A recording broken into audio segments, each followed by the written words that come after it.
Hi guys, आपण आहोत चुलबन नदीमध्ये. हे नद आहे, रेती आहे पहा. नदीमध्ये पण आहो. सायंकाळचा आहे वात हे का म्हणतात तर सायंकाळची वेळ आहे आणि मी इकडे फिरायला आलो आहे. छान आमच्या नदीच्या साईडला शेती आहे. शेती आहे.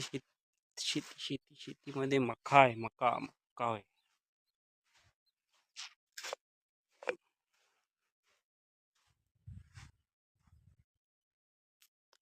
ही नदी आहे चुलबन नदी.